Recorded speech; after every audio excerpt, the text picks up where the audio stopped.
Akashvani presents Morning News.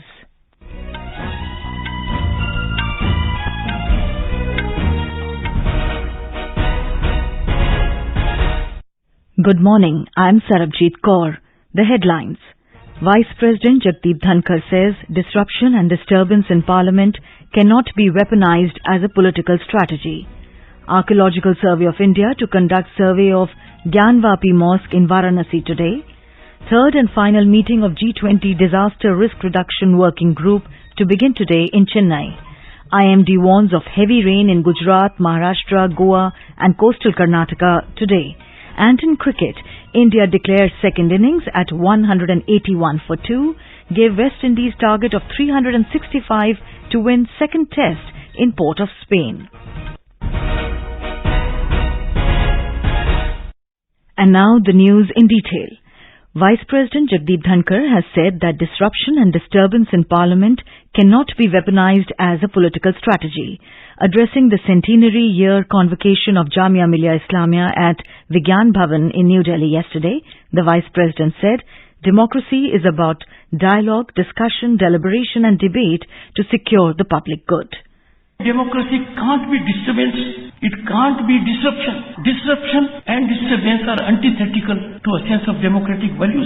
I am pained anguish to indicate to you all that disturbance and disruption have been weaponized as a strategic means to taint the temples of democracy that should be functional 24/7 to secure justice for the people at large. There can be no alibi for not making Parliament functional every second. People of this country are paying huge price for it. The Vice President said when there is a disruption of Parliament on a particular day, there can't be a question hour, which is a mechanism to generate accountability and transparency in governance. The government is obligated to respond to every question and to the supplementaries that are raised. This goes to enormous benefit of governance. Everyone is on track. Not having a question hour can never be rationalized when you think in terms of democratic values and good governance. आज के हालात कितने विचित्र हो गए। असहमति को तो स्वाभाविक है, आवश्यक नहीं है कि हम हर बात पर सहमत हों। हम असहमत हो सकते हैं, अलग अलग विचार हो सकते हैं, पर असहमति को विरोध में बदलना जनतंत्र के लिए अभिशाप से कम नहीं है। संवाद की डोर मानवता और प्रजातंत्र के जीवन की डोर है। Mr. Dhankhar's remark came amid deadlock in the current session of Parliament over the Manipur issue. Archaeological Survey of India, ASI, will conduct a survey of the Gyanvapi mosque in Varanasi today. The survey is being conducted following the directions of a local Varanasi court in Gyanvapi Srinagar Gauri case. Meanwhile, the Muslim side in this case has approached Supreme Court for a stay on the survey. A report from our correspondent. The survey is being conducted with an aim to ascertain whether the mosque was built on the remains of a temple. Meanwhile, security has been enhanced in and around the Gyanvapi mosque premises. 3 days back, a local court of Ajay Krishna Vishwesh has ordered the ASI to explore the possibilities of the survey of the premises barring the controversial Wuzukhana area and submit the report by 4th August, which is also the next hearing of the case. The District Magistrate and Commissioner of Police held a crucial meeting with ASI team yesterday night regarding the survey. Members of both sides related to the case were also present during the meeting. District Magistrate of Varanasi S. Rajlingam said that all security arrangements are in place, keeping in mind that today is also the auspicious day of Sawan Ka Somwar, during which lakhs of devotees reach Varanasi, particularly at the Kashi Vishwanath temple adjacent to the mosque site. Sushil Chandra Tiwari, Akashvani News, Lucknow. The Gujarat government has unveiled the semiconductor policy. This strategic initiative reflects the state's unwavering commitment to fostering accelerated and inclusive growth within the domestic semiconductor chip manufacturing sector. Gujarat has achieved a pioneering milestone by becoming the first state in India to introduce a dedicated semiconductor policy, complementing the central government's vision of Atmanirbhar India in the semiconductor sector. The state government has also unveiled an ITES, Information Technology and Information Technology Enabled Services policy tailored to invigorate the information technology and semiconductor design domains. During Prime Minister Narendra Modi's visit to the US, President Joe Biden announced the establishment of a state-of-the-art semiconductor assembly, testing, marking and packaging ATMP facility by Micron Technology Inc. in India. An MOU was executed between Micron Technology, a distinguished semiconductor manufacturing company, and the government of Gujarat. The agreement, valued at over 22,500 crore rupees, will lead to the establishment of a cutting-edge ATMP facility in Sanad, Gujarat. Prime Minister Narendra Modi will inaugurate Semicon India 2023 in Gandhinagar on Friday. Chief Minister Bhupendra Patel will inaugurate a special exhibition for public from tomorrow. The exhibition will inform about the manufacturing process of semiconductors and the progress made in this field. The exhibition will remain open till 30th of this month. The national level event will showcase the latest technology related to semiconductors. Leading companies involved in the semiconductor sector will participate in Semicon India 2023. Students of engineering and other disciplines can learn about semiconductor manufacturing at the exhibition.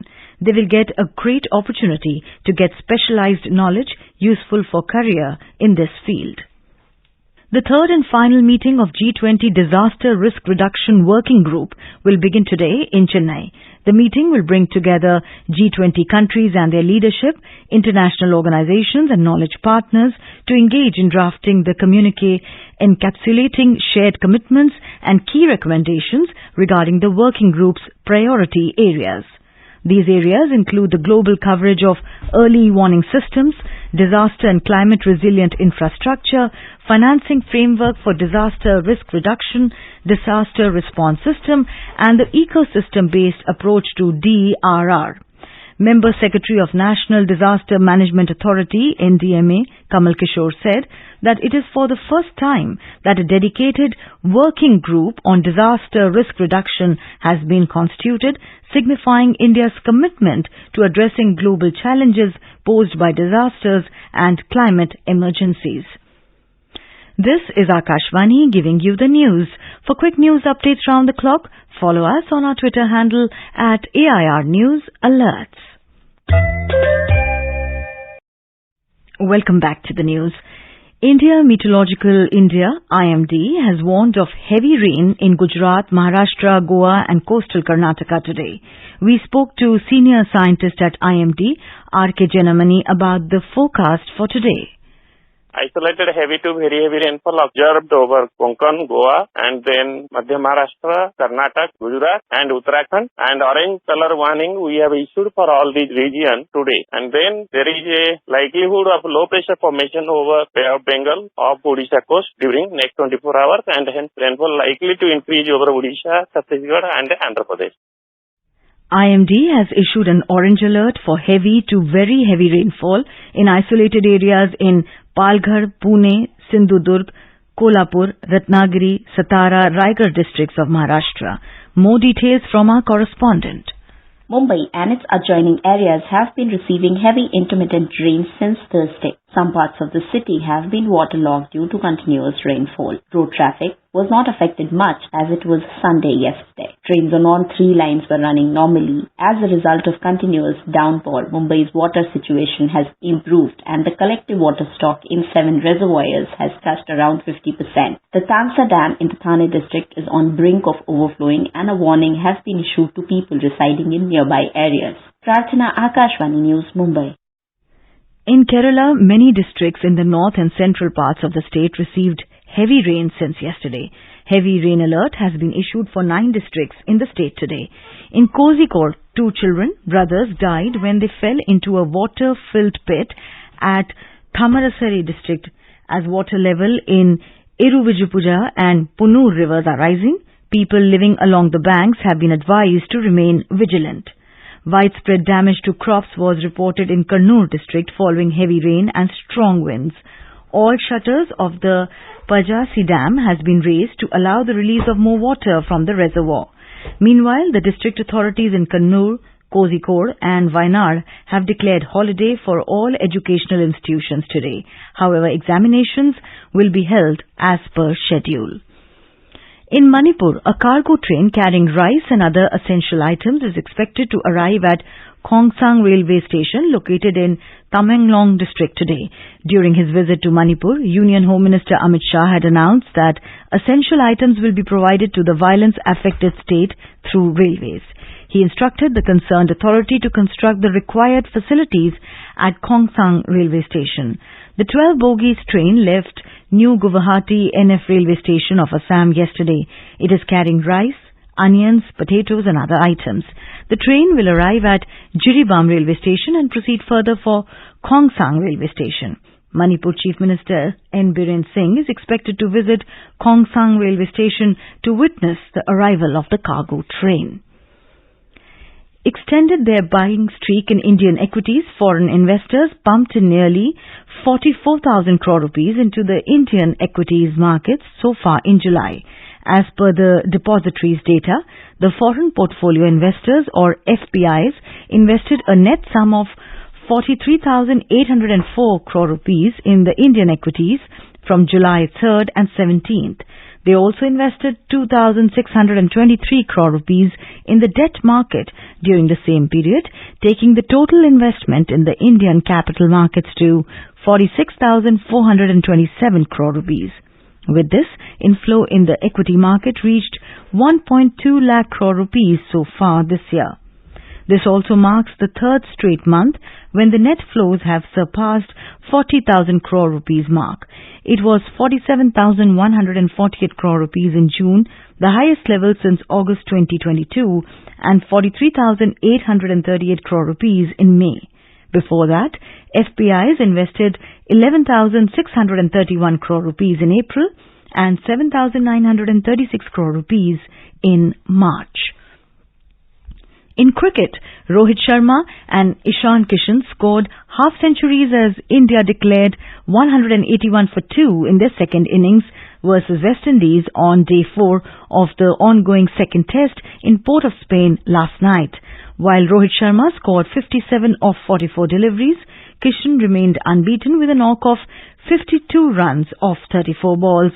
Yashasvi Jaiswal was dismissed for 38 off 30 balls.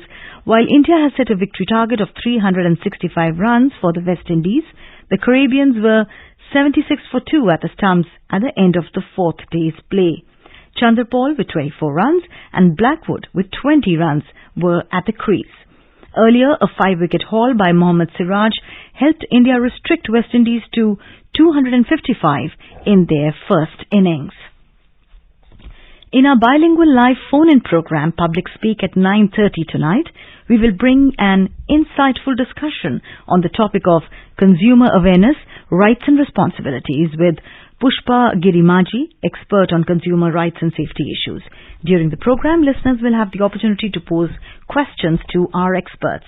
To participate, dial telephone number 011-2371-7106. And now for a look at today's newspapers, it's over to Renu Kataria. Thank you, Sarbjeet. As the mayhem due to pouring waters continue, rain adds to worries as Yamuna overflows, writes the Hindustan Times.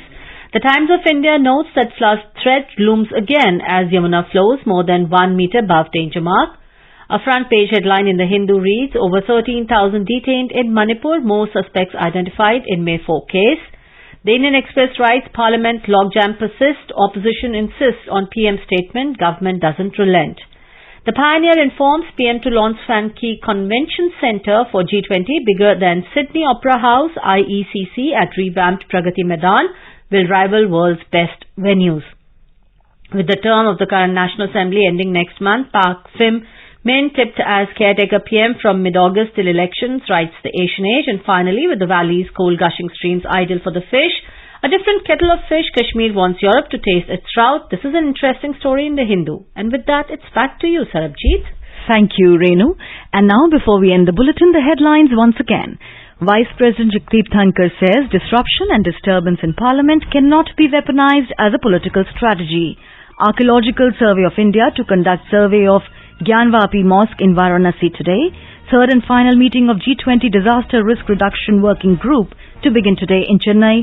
IMD warns of heavy rain in Gujarat, Maharashtra, Goa and Coastal Karnataka today. And in cricket, India declares second innings and 181 for 2, give West Indies target of 365 to win second test in Port of Spain. And with that we end the morning news. Have a nice day.